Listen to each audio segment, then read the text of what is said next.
Good morning बच्चों। जैसे कि आप सभी जानते हैं कि change in profit sharing ratio जो हमारा चैप्टर है उसको हम कर रहे हैं, और उसी में कल हमने एक्यूमुलेटेड प्रॉफिट्स और रिजर्व्स का ट्रीटमेंट हमने स्टार्ट किया था। और उसी कड़ी में जो है आज जो दो हमारे स्पेशल रिजर्व्स हैं, वर्कमेंस कंपनसेशन रिजर्व और एक्यूमुलेटेड और इन्वेस्टमेंट फ्लक्चुएशन रिजर्व, तो उन दोनों का ट्रीटमेंट जो है आज हमें जानेंगे। तो सीखते हैं। यहाँ पे जो हमारा मेन टॉपिक है वो है treatment of reserves and accumulated profits and losses, और उसमें जो सब टॉपिक हमारे हैं वो दो हैं, treatment of workmen's compensation reserve and treatment of investment fluctuation reserve. इसमें से सबसे पहले हम जानते हैं treatment of workmen's compensation reserve. जैसा कि आप सभी जानते हैं, मैंने कल आपको बताया था कि जो वर्कमेंस कंपनसेशन रिजर्व है वो हमारे एम्प्लॉइज को कंपनसेशन देने के उद्देश्य से जो है हम उस रिजर्व में पैसा हर साल डालते रहते हैं।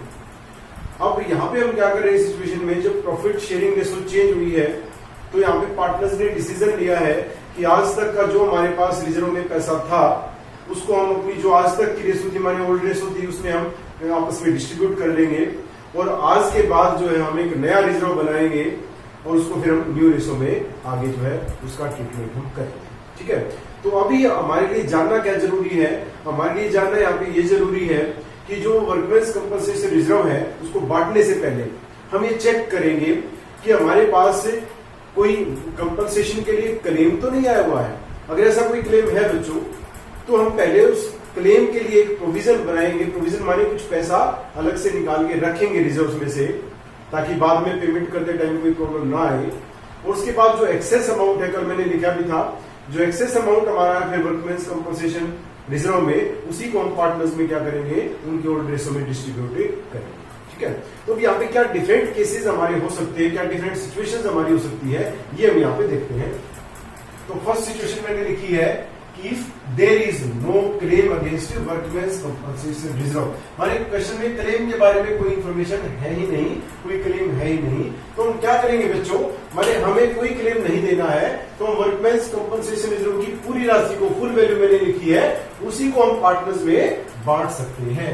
तो हमारी एंट्री क्या हो जाएगी, workmen's compensation reserve credit side होती है, बांटेंगे तो डेबिट हो जाएगा यहाँ पे, तो वर्कमेंस कंपनसेशन रिजर्व डेबिट और टू पार्टनर्स कैपिटल अकाउंट किस रेशो में करेंगे, इसको हम ओल्ड रेशो में ट्रांसफर करेंगे। नेक्स्ट जो हमारा केस हो सकता है वो क्या हो सकता है, if amount of claim against workmen's compensation reserve is less than the amount in workmen's compensation reserve.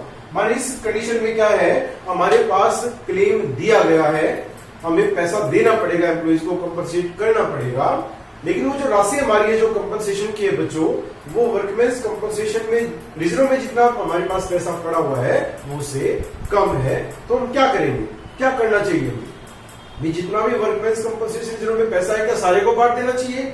आपको भी नहीं जी, पहले हमें उस क्लेम के लिए पैसा रख लेना चाहिए ताकि बाद में प्रॉब्लम ना आए। तो हम क्या करेंगे, उस रिजर्व में से जितना पैसा हमें कंपनसेट करने के लिए चाहिए एम्प्लॉइज को, उतना पैसा हमें एक प्रोविजन में रख लेंगे, और बाकी जो बचेगा हमारे पास उसको पार्टनर्स में डिस्ट्रीब्यूट कर दिया जाएगा in their old profit sharing ratio. तो यही हमने यहाँ पे किया, वर्कमेंस कंपनसेशन रिजर्व डेबिट जितनी भी राशि उसमें थी, सपोज करें यहाँ पे मान लिया कि 1 लाख रुपीज जो है उसमें थे, यहाँ पे भी मान लेते हैं कि 1 लाख रुपीज जो है हमारे वो थे, तो उसको हमने पार्टनर्स में क्या कर देंगे, हमें बांट देंगे उनकी रेशो पे। यहाँ पे मान लो 1 लाख हमारे रिजर्व में थे, और जो क्लेम हमारे पास था वो हमारे पास मान लेते हैं कि था 20,000।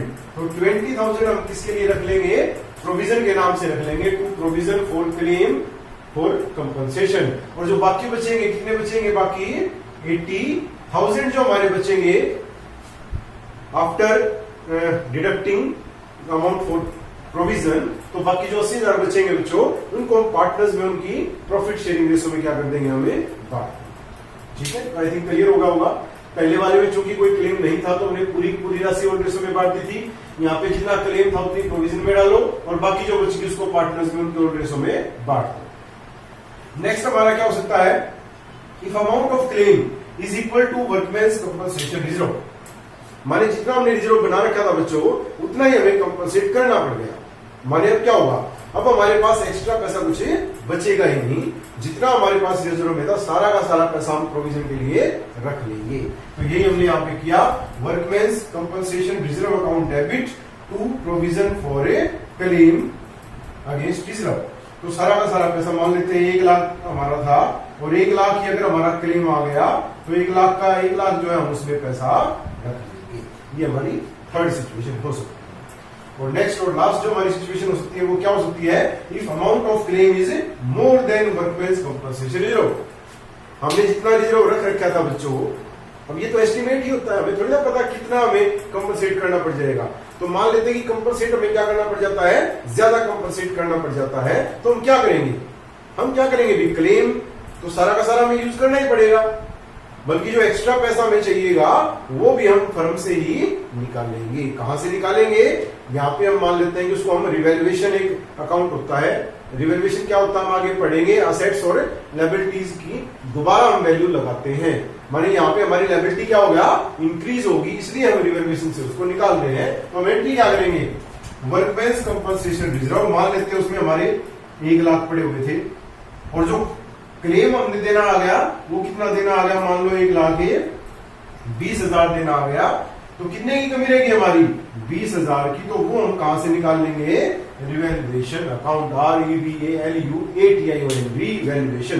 दोबारा से वैल्यूएशन करी तो हमारी जो लायबिलिटी, हम तो मान के चल रहे थे कि 1 लाख ही देने पड़ेंगे, है कि नहीं, लेकिन जब हमने वैल्यूएशन करी दोबारा तो हमें पता चला कि 1,20,000 हमें पे करने पड़ेंगे। तो इसलिए 20,000 जो है हमें दोबारा से रिवैल्यूएशन अकाउंट से हमें निकालने पड़े, दोबारा हमारा लॉस हो गया। अब जब लॉस हो गया बच्चों, तो प्रॉफिट हो चाहे लॉस, वो किसके पास जाएगा, पार्टनर्स कैपिटल अकाउंट के पास। अब ये लॉस जो 20,000 का है ये हम पार्टनर्स कैपिटल अकाउंट में से काट लेंगे। रिवैल्यूएशन यहाँ पे डेबिट हुआ है तो यहाँ पे क्या हो जाएगा, कैंसिल करने के लिए उसको क्रेडिट करेंगे हम, और पार्टनर्स कैपिटल अकाउंट को डेबिट कर देंगे उनके ऑलरेडी रेशो में। दोबारा समझ लीजिए, अगर हमारे पास क्लेम ज्यादा है तो जितना रिजर्व में हमारे पास पड़ा है वो तो सारा का सारा डेबिट कर दीजिए, और जो कमी रहती है वो रिवैल्यूएशन के नाम से डेबिट कर देंगे, और उस रिवैल्यूएशन को फिर क्रेडिट कहां करेंगे, पार्टनर्स कैपिटल अकाउंट में से करेंगे उनकी ऑलरेडी रेशो में। ठीक है, तो इस तरह से हम वर्कमैन्स कंपनसेशन रिजर्व का ट्रीटमेंट हमें कर सकते हैं। तो अब जो है इसके एग्जांपल की हेल्प से जो है इसको हमें देखना चाहिए।